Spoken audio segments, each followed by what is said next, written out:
मीरा 35 साल की थी, एक गरिमापूर्ण महिला, जिसकी आंखों में अनुभव की झलक थी और ऐसा अपनापन था जिससे हर कोई सहज महसूस करता था। संयुक्त परिवार में शादी के बाद उसने एक सहायक बड़ी भाभी की भूमिका निभाई, जो परंपरा और आधुनिकता के बीच संतुलन बनाए रखती थी। लेकिन उसके दिल में एक खामोश अकेलापन था। उसकी शादी में सम्मान था, पर वह जुनून और प्यार से खाली थी। 21 वर्षीय अर्जुन, उसका पड़ोसी, हाल ही में कॉलेज के लिए शहर आया था। अपनी ऊर्जा और जिज्ञासा के साथ वह अक्सर मीरा के घर आ जाता था, उसकी बनाई खाने की चीजों और उन कहानियों के लिए जो पीढ़ियों के बीच पुल का काम करती थी। मीरा उसे छोटे भाई की तरह मानती थी, उसे शहर की जिंदगी के बारे में सिखाते हुए और उसे घर का बना खाना और सलाह देती थी। एक बारिश भरी शाम, जब बाहर तेज गरज के साथ बारिश हो रही थी, अर्जुन तूफान से बचने के लिए मीरा के घर रुक गया। दोनों रात भर बातें करते रहे, अपने सपने, डर और वो कहानियां जो उन्होंने किसी से नहीं बांटी थी। मीरा को एहसास हुआ कि उसने सालों बाद इतना खुलकर हंसी महसूस की थी, और अर्जुन को महसूस हुआ कि उसकी मौजूदगी से उसका बेचैन मन शांत हो जाता है। समय के साथ उनका जुड़ाव गहराता गया। अर्जुन उसकी ताकत और संवेदनशीलता की सराहना करता था, और मीरा उसकी बेबाक ईमानदारी और उसकी छोटी-छोटी बातों में खूबसूरती देखने की आदत से प्रभावित थी। मीरा ने अपने जज्बातों को दबाने की कोशिश की, खुद को याद दिलाते हुए कि उनकी उम्र में फासला और उसकी शादी एक अड़चन थी। लेकिन प्यार अक्सर तर्क नहीं मानता। एक दिन परिवार के किसी समारोह के दौरान मीरा ने महसूस किया कि अर्जुन उसे बार-बार देख रहा है। उनकी नजरें एक पल के लिए ज्यादा देर तक टकराईं, और उनके बीच की अनकही भावनाएं अब छिपी नहीं रहीं। बाद में रसोई की शांति में अर्जुन ने अपना दिल खोलते हुए कहा, मुझे पता है कि यह हर मापदंड से गलत है, लेकिन मैं अपने जज्बातों को रोक नहीं सकता। मीरा का दिल तेजी से धड़कने लगा। वह इन भावनाओं को नकारना चाहती थी, उसे उनकी उम्र के अंतर और समाज द्वारा तय की गई सीमाओं की याद दिलानी थी। लेकिन इसके बजाय उसने धीरे से कहा, अर्जुन, जिंदगी इतनी आसान नहीं होती। जो हम महसूस करते हैं वो दुनिया की उम्मीदों में फिट नहीं होता। दोनों ने थोड़ा पीछे हटने का फैसला किया, खुद को अपनी भावनाओं को समझने के लिए समय देने का। मीरा ने अपने जीवन पर विचार किया, यह महसूस करते हुए कि उसने हमेशा दूसरों के लिए जिया, अपने परिवार, अपने कर्तव्यों, अपनी प्रतिष्ठा के लिए। वहीं अर्जुन ने प्यार को कुछ ऐसा देखा जो उम्र या नियमों से बंधा नहीं था। आखिरकार उनकी राहें फिर से मिली, इस बार स्पष्टता के साथ। मीरा, जो अब अपने पति से सहमति से अलग हो चुकी थी, और अर्जुन, जो अब बड़ा और अधिक परिपक्व हो चुका था, ने दुनिया का सामना एक साथ करने का फैसला किया।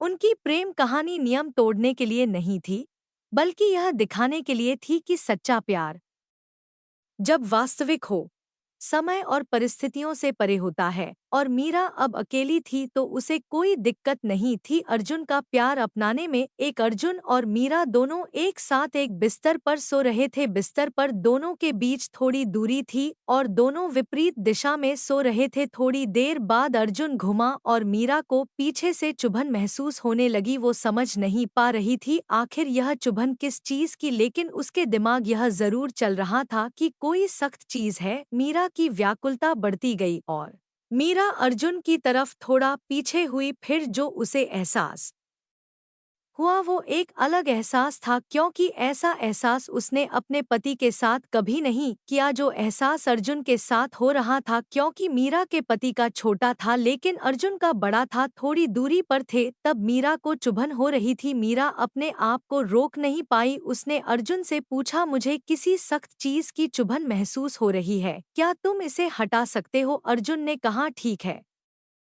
और अर्जुन ने थोड़ा पीछे हट गया, लेकिन मेरा व्याकुल थी कि आखिर वह कौन सी चीज हो सकती है जिससे मुझे इतना बड़ा एहसास हुआ। अब मीरा सोच रही थी आखिर अर्जुन से कैसे कहे कि मुझे यह फिर से एहसास करना था। तो मीरा ने सोचा क्यों ना मैं कोशिश करूं। फिर मीरा थोड़ा अर्जुन की तरफ को खिसक गई, लेकिन इस बार कुछ नहीं, क्योंकि अर्जुन का सो गया था। मीरा परेशान हो गई कि आखिर इस बार ऐसा क्यों नहीं हुआ जैसा थोड़ी देर पहले हुआ था। मीरा थोड़ा और करीब हो गई, इतना करीब हो गई कि सिर्फ एक उंगली के बराबर फासला बचा था, लेकिन शरीर के कुछ हिस्से टच हो गए थे। थोड़ी देर बाद मीरा अपने अंदर कुछ महसूस कर पा रही थी, क्योंकि मीरा एक ढीला कपड़ पहनकर लेटी थी, जिसकी वजह से यह एहसास हुआ। और मीरा को दर्द भी महसूस हो रहा था। वो थोड़ी रुकी और कहने लगी, फिर मीरा को लगा न जाने कौन सी चीज होगी, जरा बार घूम कर देखना चाहिए। मीरा जैसे ही पलटी, उसने जो देखा तुरंत आंखें बंद कर ली और जोर जोर से सांस लेने लगी, क्योंकि आज से पहले उसने कभी ऐसा दृश्य नहीं देखा। अर्जुन भी चुप आंखें बंद करके सोने का नाटक कर रहा था। मीरा ने देखा कि यह एक अद्भुत दृश्य है, क्योंकि किसी का भी कभी इतना बड़ा डंडा नहीं देखा था जितना बड़ा यह था। इसलिए मीरा घबराहट महसूस कर रही थी कि इसे पूरा लेना जाना संभव है या नहीं। लेकिन मीरा भी कहाँ पीछे हटने वाली थी। उसने आव न देखा ताव अर्जुन से बोलने की हिम्मत की और अर्जुन से बोली, सुनो, बड़ी धीमी आवाज में। लेकिन अर्जुन ने अनसुना कर दिया। फिर मीरा ने सोचा अर्जुन को सीध करके बैठ जाएगी, फिर किसी तरह अर्जुन को सीधा किया। अब बारी आई मीरा की, आखिर डायरेक्ट कैसे बैठ जाएं, क्योंकि अर्जुन से कभी भी इतनी आगे तक बात नहीं हुए। फिर मीरा बिस्तर पर खड़ी हो गई और संकोच करने लगी, कहीं अर्जुन उसे गलत न समझे। फिर वह अर्जुन के पेट पर गई ताकि थोड़ी से चुभन महसूस हो, और मीरा काफी देर तक ऐसे ही करती रही, जिससे दोनों को अच्छा लग रहा था। तभी अर्जुन ने थोड़ी हिम्मत करके मीरा को पकड़ पीछे की तरफ कर दिया, जिससे मीरा का दर्द बढ़ गया, क्योंकि कभी इतना बिग सामान नहीं लिया था। और अचानक से उठकर खड़ी हो गई। अर्जुन ने तुरंत आंखें खोली और बोला, भाभी क्या हुआ, अच्छा नहीं लगा तुमको?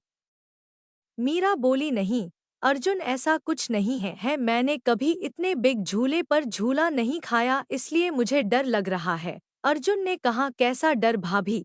तब मीरा बोली, अच्छा तुम मुझे एक बात बताओ, अगर 1-2 इंच की पाइप है, उसमें तुम 4 इंच की रॉड डालने की कोशिश करोगे तो क्या होगा? तब अर्जुन, सिंपल भाभी, रॉड अंदर चली जाएगी। मीरा बोली, कैसे? अर्जुन बोला, तुम ऊपर बैठो, मैं बताता हूँ।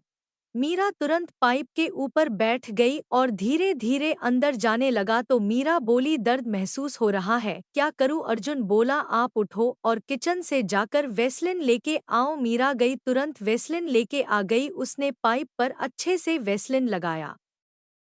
फिर पाइप पर जैसे ही बैठी, पाइप तुरंत अंदर चला गया, जिससे मीरा को कुछ अलग एहसास हुआ और मीरा काफी खुश नजर आ रही थी। थोड़ी देर मीरा का दर्द वाला एहसास खत्म हो गया हो। मीरा ने जमकर पाइप को अंदर करने का आनंद प्राप्त किया। यह कहानी यदि इससे आगे चाहिए तो कमेंट करके बताओ, मैं आगे की कहानी फिर सुनाऊंगी। तब मैं अर्जुन के पास जाकर पाइप की ट्रेनिंग ले लूं, क्या पता दोबारा मौका न मिले। अर्जुन मुझे बुला भी रहा। हाँ, आ गई। अर्जुन, तुम तब वेस्लिन लगाओ, मैं आती हूँ।